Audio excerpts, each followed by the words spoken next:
नमस्कार। आज हम एक बहुत ही दिलचस्प पुरातात्विक खोज पर बात कर रहे हैं। ये हुई है सऊदी अरब में।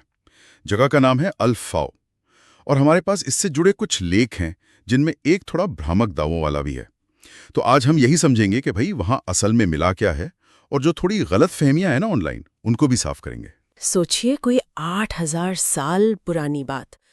चलिए देखते हैं। तो सऊदी हेरिटेज कमीशन ने खुदाई की, रियाद से काफ़ी दूर, शायद 700-800 किलोमीटर। वहाँ मिला क्या है? मतलब सिर्फ खंडर या कुछ और भी? नहीं, सिर्फ खंडर नहीं, बल्कि एक पूरी, आप कह सकते हैं, छोटी मोटी दुनिया ही मिली है। एक पत्थर का मंदिर है, ठीक है। फिर एक वेदी मतलब पूजा की जगह, और कब्रें भी 2800 से ज्यादा। 2800 कब्रें? अच्छा। और पत्थर की मूर्तियां मिली हैं और कई शिलालेख भी, मतलब लिखावट वाले पत्थर। और सिर्फ धार्मिक चीजें ही नहीं, शायद मैंने पढ़ा कि पूरी प्लानिंग थी वहां। हाँ बिल्कुल, यही तो सबसे हैरान करने वाली बात है। वहाँ प्रॉपर नहरें थीं सिंचाई के लिए, सड़कें थीं, पानी जमा करने के जलाशय, और पूजा स्थल तो थे ही। एक पूरी तरह से मतलब ऑर्गेनाइज्ड बस्ती। 8000 साल पहले?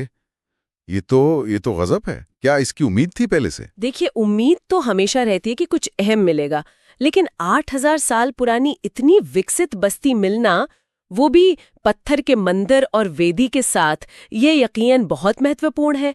और ये उस जमाने की बात है जिसे हम इस्लाम पूर्व काल कहते हैं, मतलब इस्लाम के आने से बहुत पहले। हाँ, वो तो है। और सबसे खास बात, वो जो शिलालेख मिले हैं ना, हाँ? उनमें क्या है? उनमें क्या है? उनमें एक लोकल देवता का जिक्र है, कहल। कहल? जी, कहल। कहल? जी, इससे ये काफी हद तक साफ हो जाता है कि ये वहीं की, यानी प्राचीन अरब की ही कोई सभ्यता थी, जिनकी अपनी धार्मिक मान्यताएं थीं, अपना देवता था। तो ये कहल देवता की पूजा करते थे। ये तो बड़ा इंटरेस्टिंग है। लेकिन फिर ऑनलाइन कुछ और ही दावे क्यों हो रहे हैं? मैंने भी देखा कई जगह इसे हिंदू मंदिर बताया जा रहा है। इसका क्या मतलब है? मतलब कोई कनेक्शन है क्या? हाँ, ये मुद्दा उठा है, लेकिन अगर हम फैक्ट्स देखें, मतलब जो खुदाई की रिपोर्ट है और जो फैक्ट्सली जैसी फैक्ट चेकिंग साइट्स ने भी एनालाइज किया है, तो उनके हिसाब से ये दावा बिल्कुल सही नहीं है, ये भ्रामक है। अच्छा। स्रोत यानी कि जो शिलालेख हैं, वो साफ तौर पर कहल देवता का नाम बताते हैं। मंदिर उन्हीं को समर्पित था। इसका हिंदू धर्म या सनातन परंपरा से कोई लेना देना होने का, सच कहूं तो, कोई भी पुरातात्विक सबूत नहीं मिला है। और ये जरूरी भी है समझना कि ऐसी खोजों को गलत रंग देना, ये इतिहास को मतलब धुंधला कर देता है। हम तो बस वही बता रहे हैं जो रिपोर्ट्स में है। सही है, सही है। तो मतलब एकदम साफ है, अल्फाव में जो मंदिर और शहर मिला है वो स्थानीय देवता कहल का था और ये एक प्राचीन अरब सभ्यता का हिस्सा था। ऑनलाइन दावों का कोई आधार नहीं है। तो फिर इस खोज की असली अहमियत क्या है? क्या नया पता चला हमें? देखिए, असली अहमियत ये है कि ये हमें उस प्राचीन अरब सभ्यता की एक झलक देती है जिसके बारे में हम शायद बहुत कम जानते थे।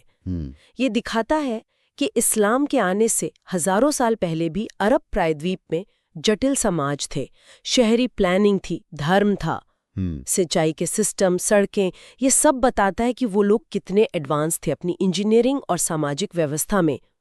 ये खोज उस इलाके के इतिहास के बारे में हमारी जो पुरानी धारणाएं हैं ना, उनको एक तरह से चुनौती देती है। बिल्कुल। तो हाँ, संक्षेप में कहें तो अल फाव ने प्राचीन अरब इतिहास का एक नया पन्ना खोला है। और ये भी याद दिलाता है कि सुनी सुनाई बातों पर नहीं बल्कि सबूतों पर ध्यान देना कितना जरूरी है। सही कहा। और आखिर में एक सवाल मन में आता है, अगर ये कहल देवता थे, तो ऐसे और कितने देवी देवता, कितनी संस्कृतियां रही होंगी इस्लाम से पहले अरब में, जिनके बारे में हमें पता ही नहीं है।